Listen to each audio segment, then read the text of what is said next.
say that the situation is changing drastically. You all know that. I just want to confirm that once again. The front line is moving every day, and we're not talking about 100 and 200 meter advancements. Our fighters reclaim territories by square kilometers, and I mean they do it every day. And why this is happening? Well, this is textbook development. First, the enemy advances, then gets defeated and suffers losses in machinery, in personnel, and so on. And then we start advancing. This is what happens now.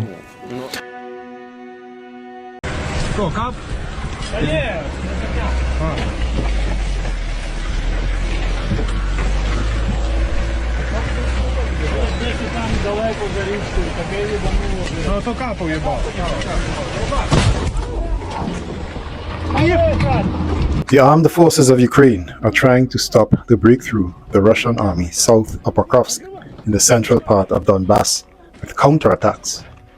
But the forces are still not equal. Despite the fact that Ukrainian command used reserves, the armed forces of Ukraine could not recapture the villages of Shevchenko and Novosilka, and thus allowed the armed forces of the Russian Federation to continue further west. This may lead to the fact that Russian troops will cover the city from the west, despite the fact that they have already reached the eastern and southern outskirts. The situation on the southern flank is no better. The armed forces of Ukraine, despite several successful counterattacks, could not unblock the roads leading from the north to the district center of VELYKA, Novosilka. At the same time, the Ukrainian army loses the southern approaches to Kurakhove and also lost the battles for the center of the city. According to a Ukrainian spokesperson for the TORETSK Operation and Strategic Group of Forces, Mr. Nazar Voloshin, Russia has deployed 150,000 soldiers to the three most active front lines in eastern Ukraine. On the Pokrovsk direction, the Russian forces have concentrated 70,000 troops. In quotations, on the three tactical directions where the enemy is most engaged, Pokrovsk, Kurakhove, and VELYKA Novosilka, there are three large Russian groupings: the center, the south, and the east. These groupings total about 150,000 personnel, Mr. Voloshin said. According to Ukraine's military, Russian forces have deployed the most manpower in the Pokrovsk direction, around 70,000 soldiers. In the Kurakhove direction, there are about 35 to 36,000 troops, and in the VELYKA Novosilka direction, 40,000. So today's video will be another frontline update, but with a different viewpoint. And while the Pokrovsk breakthrough is still the main event for this past week, I will focus today on the Kurakhove sector, where a large encirclement is rapidly forming for the Ukrainian troops. To be specific, the Ukrainians in the south of Kurakhove have been able to escape a smaller cauldron, but are now being ensnared in an even larger cauldron. Thus, the title of the video, Out of the Frying Pan and Into the Fire. And my friends, we are just about a week away from Christmas. That means my Christmas discount in the merch store is rapidly dwindling. So head on over there and purchase some Whips logo merchandise. And note that on that website, you are allowed to customize your own design for your item. Otherwise, go on and check out my channel membership, and I will leave an introductory video to it explaining what it's about and what you'll get for your money at the end screen of this video. And let's get into it.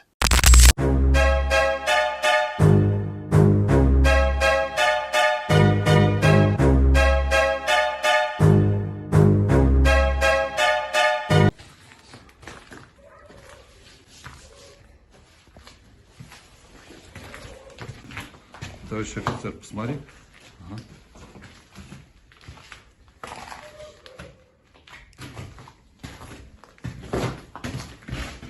The Russian army is close to capturing this important city in the south of Donbass. Assault groups of the Russian armed forces from the east reach the center of Kurakhove and captured its administration.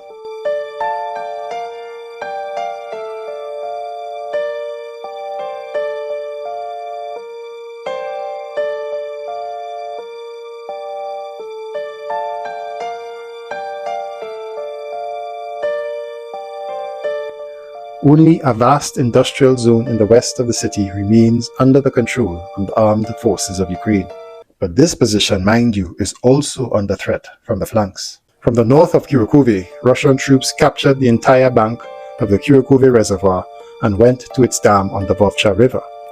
Now there are only 2 kilometers from the only road, that is, the Donetsk-Zaporyzhia highway, connecting the west of the city with the mainland. Another group approaches Kurakhove from the south. In recent days, the combatants finished the battle on the Sukhi Yaly River, which lasted many months. At the end of the battle, Ukrainian troops were surrounded in villages near the river, particularly near the village of Ospennivka. How many were trapped is unclear, but probably at least some of them were able to get through the last fortified area in the village of Ospennivka. Ospennivka itself was then captured by Russian troops. West of Ospennivka, the Russian armed forces also went to the Sukhi Yaly village. Behind the river, there is a ridge of hills with Ukrainian positions, but it is not entirely clear whether the armed forces of Ukraine have troops for defense at the last line in front of Kurakhove. In the coming weeks, or even days, Russian forces advancing from the south and the north may meet at the Donetsk-Zaporyzhia highway west of Kurakhove. At this point, Kurakhove would be effectively encircled. But despite the bad news on the Kurakhove front and for the entirety of the southern Donbass as a whole, I always keep my eyes looking for the losing side's narrative. And as expected, it is filled with lots of coup. Here's how Ivan Timochko, chairman of the Council of Reservists of the Ukrainian Land Forces, described the situation in Kurakhove to Ukrainian TV. In quotations, about the retreat to the Kurakhove thermal power plant in the city, it is hard to view it as a separate fortified position or as an object suitable for autonomous defense in this area. The Russians have also advanced along the Kurakhove Reservoir. If a defense line isn't established on the flanks, the situation could become very challenging. On the other hand, the Russians have indeed concentrated significant forces here, but still cannot breach the defensive line. This means that our troops have the chance to fall back, if necessary, to positions that allow for counteraction. And this is the point where I think he inhaled the large quantities of copium.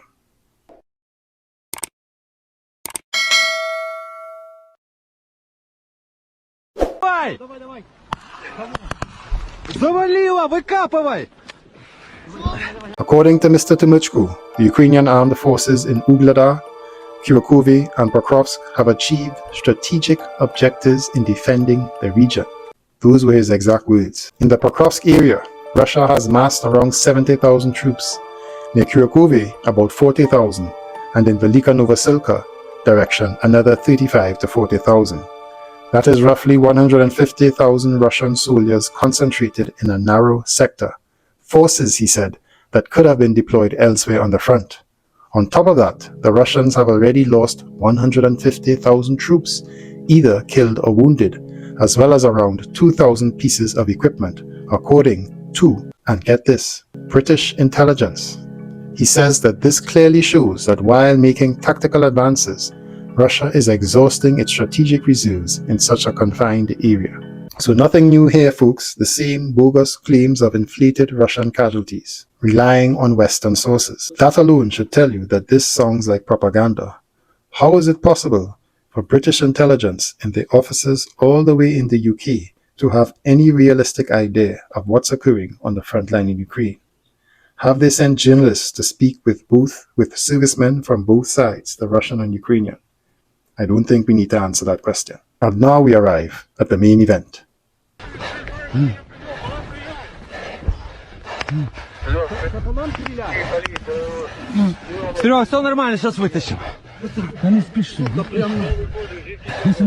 Russian troops have reached the eastern outskirts of Pokrovsk, the center of the agglomeration with a pre-war population of 400,000 people, at the end of summer after another breakthrough at the front west of Avdiivka.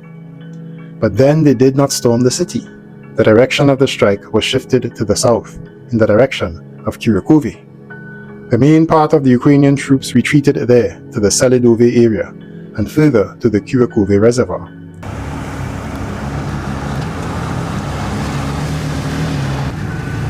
At the same time, a gap was formed in the defense of the armed forces of Ukraine between Pokrovsk and Kurakhove. In December, Russian troops struck this weak point, broke through the defense of the armed forces of Ukraine 10 kilometers deep, and went to the Pokrovsk-Constantinople VELYKA Novosilka road. When Russian units reached this important route, the armed forces of Ukraine counterattacked in the area of Novotoretsky and Shevchenko. They quickly lost Novotoretsky, while counterfights continue for Shevchenko, just 3 kilometers from the southern outskirts of Pokrovsk. Russian sappers promptly mined the approaches to the newly captured village, which prevents Ukrainian armored vehicles from approaching the positions of the Russian armed forces in residential buildings. At the same time, Russian troops are advancing towards Pokrovsk and east of Shevchenko, where they came to the Solona River. This may deprive the armed forces of Ukraine of the attempt to stop the offensive of the Russian armed forces in Shevchenko for a while. At the same time, the Russian army has already shown that an immediate assault on Pokrovsk is probably not included in its plans. Subdivisions of the Russian armed forces are advancing through Novotoretsky through the west. Most likely, the Russian command plans to cover Pokrovsk from the west as well.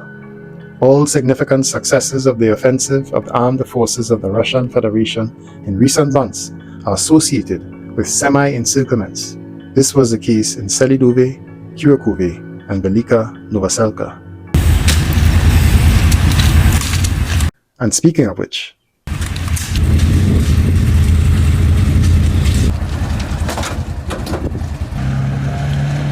at the end of November, Russian troops broke through to the eastern and northern outskirts of VELYKA Novosilka. From the north, they captured the villages of Razdolny and Novi Komar on the only road suitable for supplying the district center. Other roads have either already been cut by the armed forces of the Russian Federation or are located on the west bank of the Sumy Yaly River, the bridges over which were blown up in the first year of the war. The armed forces of Ukraine immediately counterattacked Russian troops in Razdolny and Novi Komar. The Russian armed forces were knocked out of the last village, but soon made a new, this time successful attempt to capture. Russian aviation bombed the crossing to Sumy Yaly north of Novi Komar, which was used by the troops participating in these counterattacks. At the same time, the Russian armed forces are advancing on VELYKA Novosilka from the west and the south. South of the district center, Ukrainian troops defending Makarivka in the valley of the Sumy Yaly are also surrounded. So in yesterday's report, I covered Chasiv Yar briefly, but I neglected to talk about TORETSK. So here you are.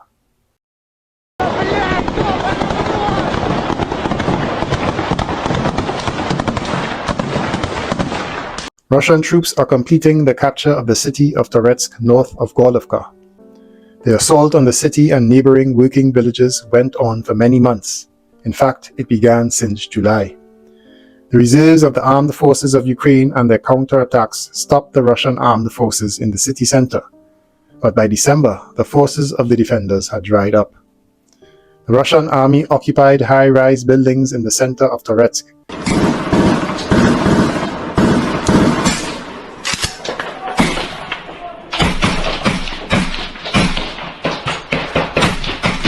Mines with terracons near it, and the Zabalka micro-district in the southwest. The fighting for this area continued all autumn. Low-rise buildings in the north of Toretsk and several terracons behind it remain under the control of the armed forces of Ukraine. The fall of Toretsk can open the way for the Russian army to the city of Konstantinovka. This offensive may soon be joined by a group storming the city of Chasiv Yar, west of Bakhmut. And lastly, we talk about the infamous Kursk incursion, again from a different perspective. The amount of military equipment and Kursk region is almost the same as the military equipment of the armed forces of Ukraine that had been destroyed over all of the last year. Judging by numerous videos, the long-awaited allies from the North Korean army are now supposedly participating in the Russian offensive, according to Ukrainian officials. Units with tactics different from those adopted in the armed forces of the Russian Federation, they claim, attacking several dozen people at once in a rather dense combat structure, was seen in several areas north, east, and south of Sudzha. It is claimed that the North Korean servicemen took an active part in the storming of the village of Plehovo, south of Sudzha, which Russian troops successfully tried to win back for several weeks. The village was taken. The armed forces of the Russian Federation and their allies went to the Sel River west of Plehovo. Now they threaten to cut the Sumy Sudzha highway, along which the armed forces of Ukraine is supplied in the salient. Again, my friends, this sounds like hope. Because they do not want to admit how beleaguered the Ukrainian defending forces are in Kursk and in other areas of their front, they attribute the Russian success to North Korean troops, of whom which no palpable evidence has been properly supplied. From the north, troops, unlike Russian ones, advanced to the village of Malaya Loknya in the area where the Russian armed forces had previously failed. Finally, north of Sudzha, another unit was advancing toward the village of Nakayev. The situation of the armed forces of Ukraine after the successes of the Russian armed forces near Plehovo and Malaya Loknya became more complicated. If Russian troops knock out Ukrainian forces from Malaya Loknya, the village of VELYKA west of Sudzha, or force the Sel River between Plehovo and Gwevo, the command of the armed forces of Ukraine will probably have to think about evacuating the bridgehead in the Kursk region.